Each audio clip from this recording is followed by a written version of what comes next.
Hey guys, today I'm animating a character for my game Bit Orchard, and I thought I'd walk you through my process for doing a simple idle animation. So the first thing that I do is I create a frame animation. Alright, and I start with just a simple pose. It's just my character drawing. So to make a new frame, I just hit that plus button, and I'll just duplicate this. So each layer I'm going to have as a frame. It'll represent a frame. So these should be one-to-one with this. So if I go to frame 1, it switches to that. The first thing I'll do is I'll start working on the head bob animation. So on the second frame, I want the head to go down. And as you can see, that works out. And then I'll make a third frame, and I'll duplicate my last frame. And on this one, I want to move my hands down.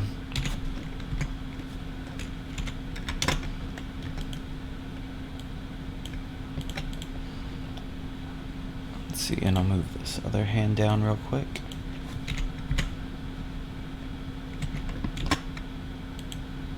Oops. Duplicate this one and move the head up.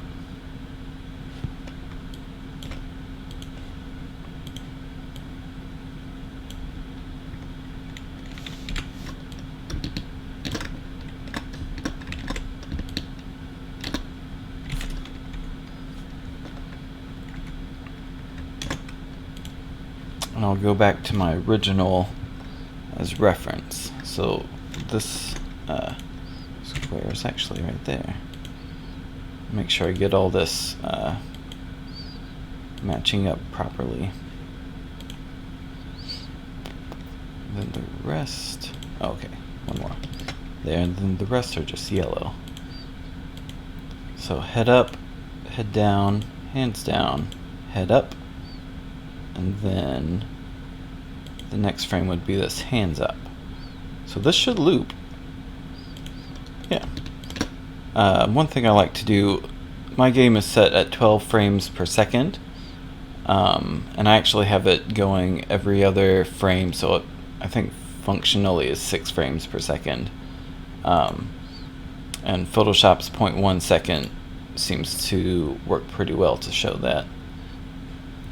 So that is a simple idle, but I really think that it could look a lot better. So let's do some squash and stretch. So let's have some of this hair stay up here and give it the illusion of mass. So when it starts to move down, the hair doesn't move down at the exact same rate as the head. So I think I'll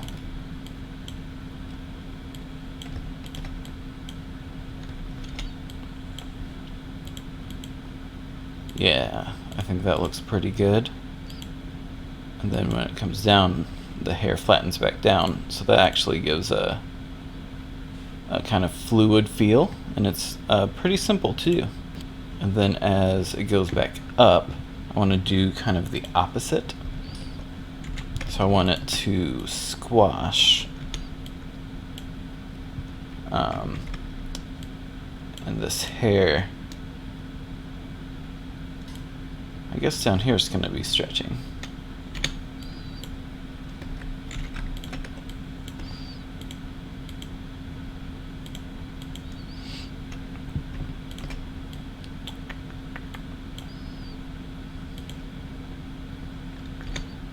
See if I can get this right the first try.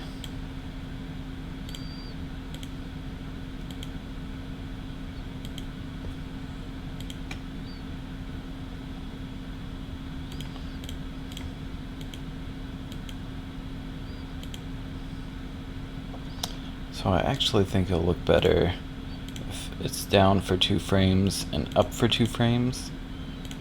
So I'm not going to make a whole new drawing for that. I'll just duplicate the frames. And that'll work to time it just right. Yeah, I feel like that looks pretty good.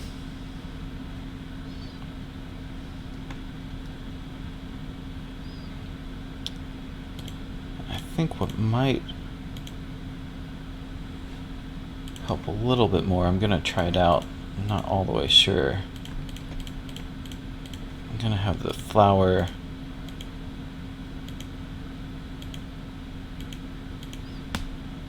stretch. I don't know if I can.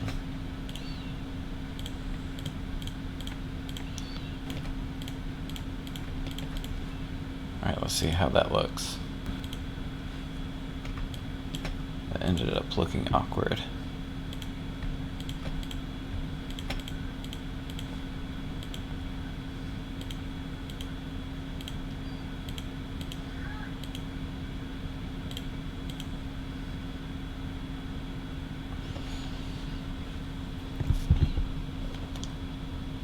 I think that looks okay. Let's see, it'll actually be about that size. Yeah, I think I like it.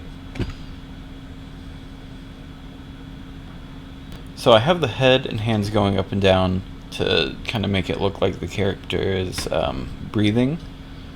And this is about as subtly as you can do it with this low resolution, with the hands and arms moving just 1 pixel. If you were working in a higher resolution, you'd be able to have it be a little bit more subtle if you wanted to. Okay, so now what I'm going to do is animate this NPC talking. And I just saved it as a new file, underscore talking instead of underscore idle.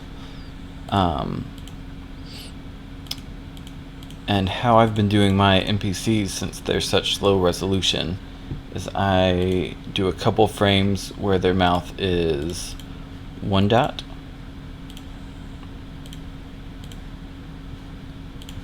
And then I do a couple frames where their mouth is 2 dots.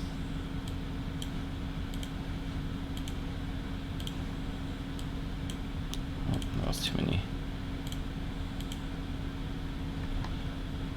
So then, whenever I have dialogue above them, I can just switch to this animation, and they keep idling like they were, but their mouth moves like they're talking. So yeah, super simple. And then if you were wondering, like a workflow for getting your stuff from Photoshop into Unity, I do my pixel art at 12 pixels per inch, and then you can scale this up to any size that's a multiple of 12. All my art I've been doing is 144. That seems to be high enough resolution without the file size being too big. And make sure you always have nearest neighbor. I didn't mention that in time. Nearest neighbor as the resample. Then your pixel edges will be ultra crisp. So export out a ping for each of your drawings. So I'm going to export these out as pings, and then I'll show you how I import them to Unity. Okay, so I started to save these out, but then I thought it might be useful for you to see how I save them out, just in case you're not familiar. If you are, just skip ahead a little bit. So if you are on a frame and then you go to Save As, you can go here and select Ping, and then I just name it the frame number. So young lady talking 1, and then young lady talking 2. And then I do that for all the different frames. And it's pretty quick.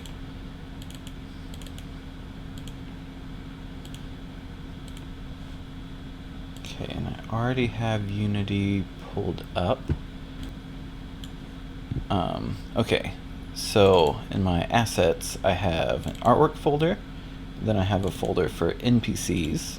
So I'll make a folder for the young lady. Okay. And then you can just select them and drag them in here. So if you select all of those and then you bring them in here, it will automatically create an animation. Just name that appropriately, young lady underscore talking. And just for fun, I will go into play mode and walk over so you can see this. Don't look at any of this stuff, it's all secret.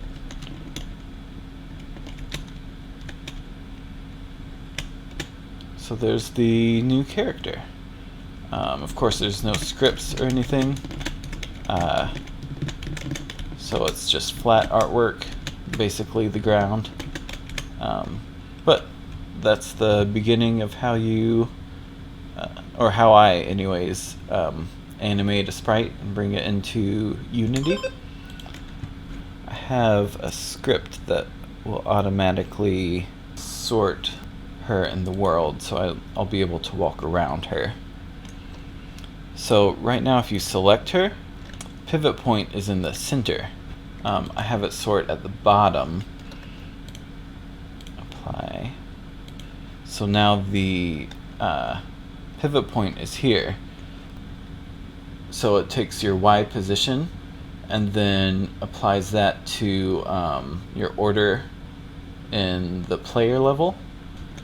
So when it's down here, it would show up as in front, but up here shows up behind. So anyways, I hope that was helpful. So yeah, until next time.